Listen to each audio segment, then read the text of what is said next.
Unicorn Moon Magazine X Rubies, Sapphires, Diamonds. Peanut Butter Cup Lava Cupcakes. Description: these decadent cupcakes combine rich chocolate cake with gooey peanut butter filling and creamy peanut butter frosting.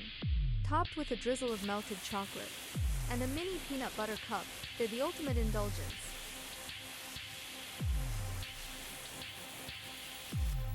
Rubies, sapphires, and emeralds. Diamonds make up a category of their own. They exist in over 300 colors and are the rarest and most precious type of stone.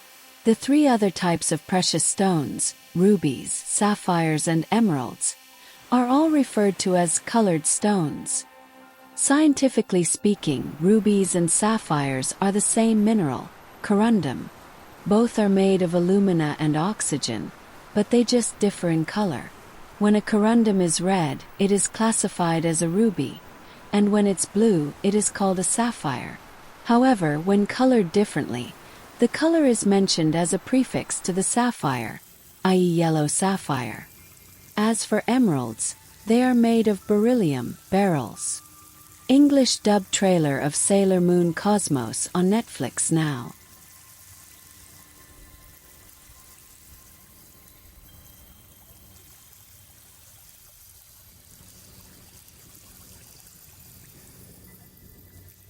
Bible Gem 1926, an attempt to explain Jesus as the morph of God, Phil 2:6. The unicorn also figured in courtly terms for some 13th century French. The unicorn is an imaginary animal that lives in a world of myths and legends. The unicorn is a legendary creature that has been described since antiquity as a beast with a single large, pointed, spiraling horn projecting from its forehead.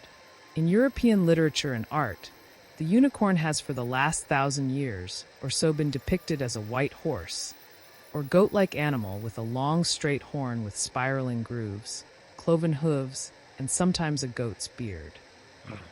In the Middle Ages and Renaissance, it was commonly described as an extremely wild woodland creature, a symbol of purity and grace, which could be captured only by a virgin. In encyclopedias, its horn was described as having the power to render poisoned water potable and to heal sickness. In medieval and Renaissance times, the tusk of the narwhal was sometimes sold as a unicorn horn. Into stamp seal and modern impression, unicorn and incense burner or manger, 2600 to 1900 BC. Counted not the being on an equality with God a thing to be grasped, but emptied himself, taking the form of a servant, being made in the likeness of men. And being found in fashion as a man, he humbled himself, becoming obedient even unto death, yea, the death of the cross.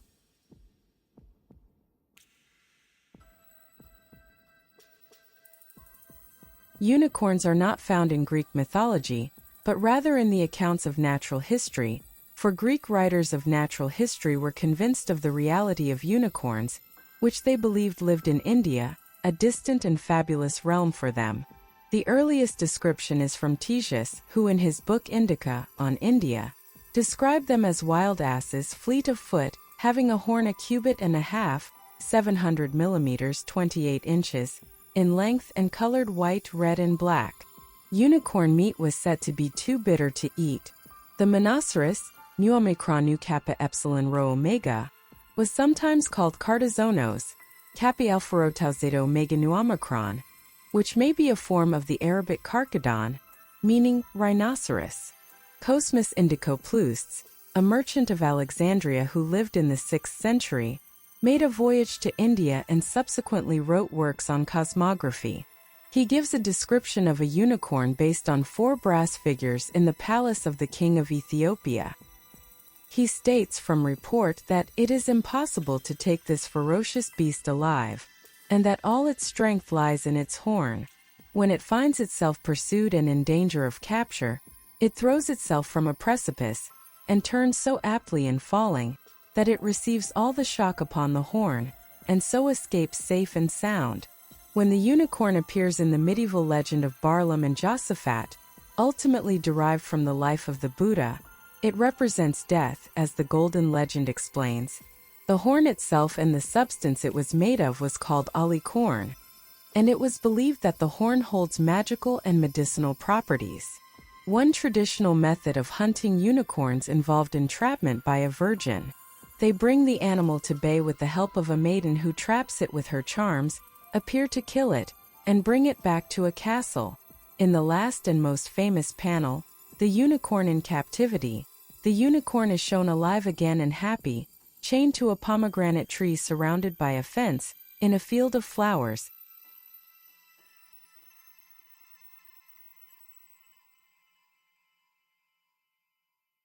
Scholars conjecture that the red stains on its flanks are not blood but rather the juice from pomegranates, which were a symbol of fertility. Historical roots of the unicorn myth. The unicorn, a mythical creature, has captured human imagination for over 2,000 years.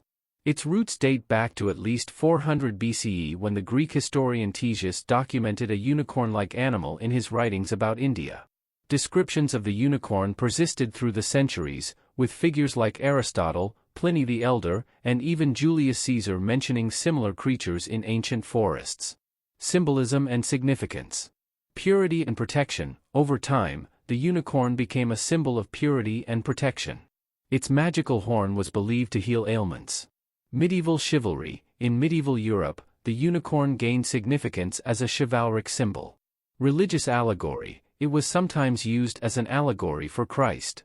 Art and imagery. Unicorn imagery appeared in medieval bestiaries and art, including the famous unicorn tapestries housed at the Metropolitan Museum of Art in New York City. French unicorns today. In a different context, French President Emmanuel Macron set a goal for 25 French startups to be valued at over $1 billion by 2025. These companies are colloquially referred to as unicorns or licornes in French. The Lady and the Unicorn Tapestries. Considered some of the greatest surviving masterpieces of medieval European art, the Lady and the Unicorn Tapestries are captivating in beauty, craftsmanship, mystery, and origin. They depict a lady and a unicorn in 6 distinct scenes, each representing different senses or virtues. So whether you're exploring ancient legends or modern business, unicorns continue to captivate our imaginations. Glowing star unicorn face. If you'd like more information, feel free to ask. Co-pilot. The unicorn already functioned as a symbol of the incarnation of Mary. Gabriel is shown blowing a horn, as hounds chase the unicorn into the Virgin's arms, and a little Christ child descends on rays of light from God the Father. In heraldry, a unicorn is often depicted as a horse with a goat's cloven hooves and beard, a lion's tail, and a slender, spiral horn on its forehead. Anna Graves, in the wild. 7 species are traditionally eaten on Tu B'Shvat, the Jewish New Year for trees, on Sukkot, the Festival of Booths, and on Shavuot, the Festival of Weeks. In Halakha, Jewish law, they are considered more important than other fruits, and a special biraka.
Additionally, the blessing prior to eating them precedes those of other food items, except for bread. The 7 species are all important ingredients in Israeli cuisine today. The size of various measurements are tied to the specific amounts and sizes of halakhic objects. Alike, other fruits are used for measuring. Talmud scholars use the verse of 7 species as a hint for all the measures using fruit sizes. Several accounts in Torah also indicate that bee honey existed in ancient Israel. In the book of Judges, Samson takes honey from a beehive that he finds in the carcass of a lion. Barley, wheat, grapes, figs, pomegranates, olives, dates. The ancient Israelites cultivated both wheat and barley. These 2 grains are mentioned first in the biblical list of the 7 species of the land of Israel and their importance as food in ancient Israelite cuisine. The celebration of the barley harvest at the festival of Passover and of the wheat harvest at the festival of Shavuot. Many references to these basic foods can be found in Bible. The Mishnah states that only first fruits of the 7 species could be brought to the temple in Jerusalem as offerings. Wheat fields, vineyards and olive groves are still a salient feature of the Israeli landscape today. Figs, olives, pomegranates and dates are common ingredients in the cuisine of Israel. Archaeological remains include the items used for the production of food, such as wine or olive presses, stone and metal implements used in the preparation of food, and amphorae, jars, storerooms and grain pits used for storage. Animal bones provide evidence of meat consumption. The following lists of foods brought to the king's table, for example, 1 Kings 5 verses 2-3, or the foods that the Israelites are said to have longed for after leaving Egypt, Numbers 11:5. Ancient Israelite cuisine refers to the culinary practices of the Israelites from the Late Bronze Age arrival of Israelites in the land of Israel through to the mass expulsion of Jews from Roman Judea in the 2nd century CE. Dietary staples among the Israelites were bread, wine, and olive oil. Also included were legumes, fruits and vegetables, dairy products, fish, and meat. Over the next 6 months, President Biden will be focused on doing his job as President of the United States and building on his historic results for the American people. The White House.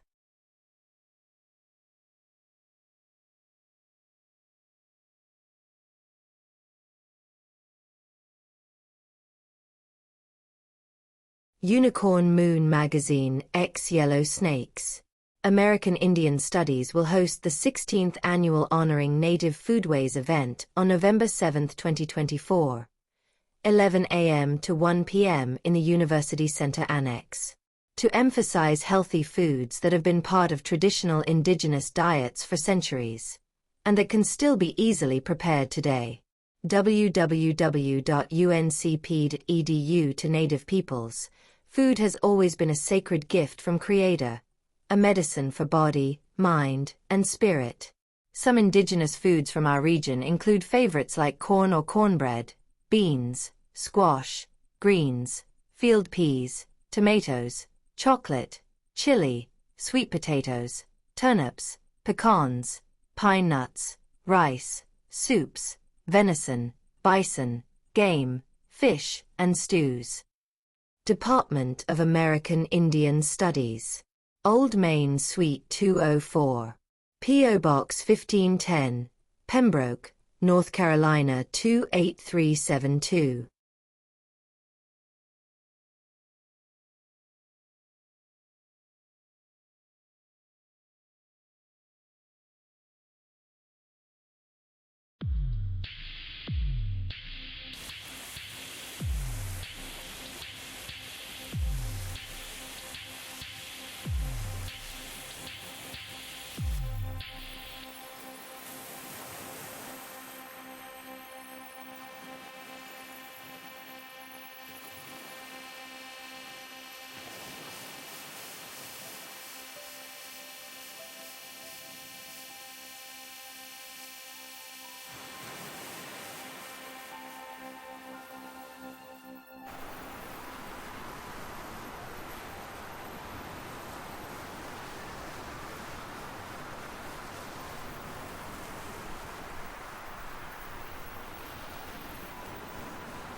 Wild rice is a delicious and nutritious food that is central to the cultural identity of the Anishinaabe, Ojibwe, peoples of the Great Lakes region.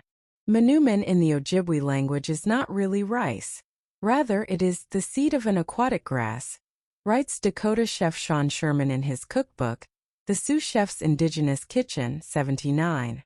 Manoomin, which translates to good berry or good seed, in English Sherman 79, is part of the Anishinaabe Great Migration story, which tells of the people's long migration from the Atlantic coast northwest to their current homelands in the Midwest around the Great Lakes.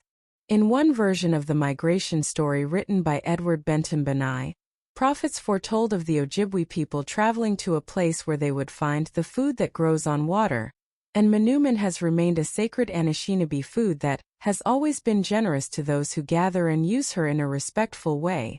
Edward Benton Benai, The Mishomis Book, Voice of the Ojibwe, Indian Country Press, St. Paul, Minnesota, 1979, pages 94 to 102.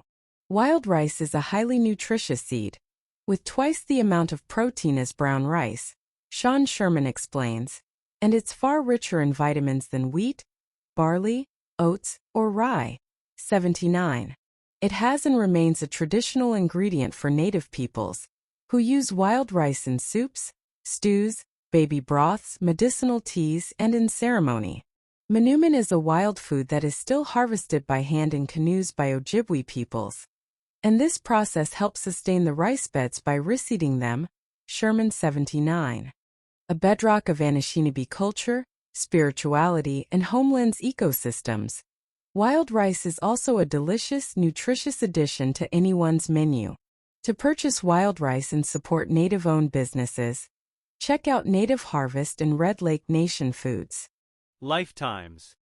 August 9th. SONG Ja Video. PRE Save Now. Katie.to/lifetimes. The Rock Orchestra Zombie, The Cranberries. The Rock Orchestra. 16.5K subscribers. Subscribe. The Dead Sea Scrolls, discovered in 1947, are the oldest existing copies of the Hebrew Bible that are not fragments, and date from between 250 BCE and 100 CE. New Testament. Written by Christians in the 1st and 2nd centuries CE. The Gospels of Matthew, Mark, Luke, and John, which describe the life of Jesus Christ, were written around 70 AD. Other books of the New Testament, such as 1 John, 2 John, and 3 John, were written between 90 to 95. The Bible is a collection of writings that were written over a long period of time by many different contributors in various locations. The earliest parts of the Bible may have been written as early as 1400 BC. The Bible's two sections, the Old Testament and the New Testament, were written at different times. This look is so 2000s pop star coded. Many species of snakes can have yellow and white coloring, including the yellow rat snake, Elaphe obsolete quadrivittata, gopher snakes, Pituophis catenifer, ringed snake Diadophis punctatus, some species of the genus Elaphe, corn snakes Pantherophis guttatus, and the yellow-bellied water snake. Green tree pythons. Banana magic.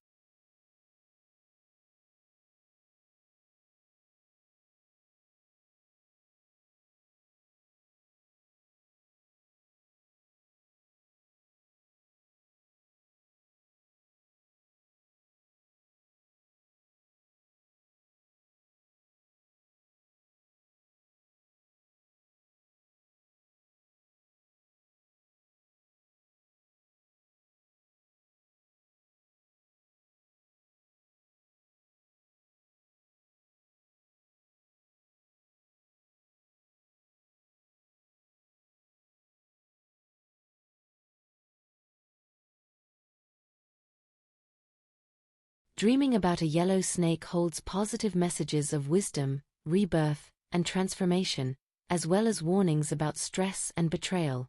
Dreamep.io. The dream might mean that there is bad energy coming from mean people and the environment around you.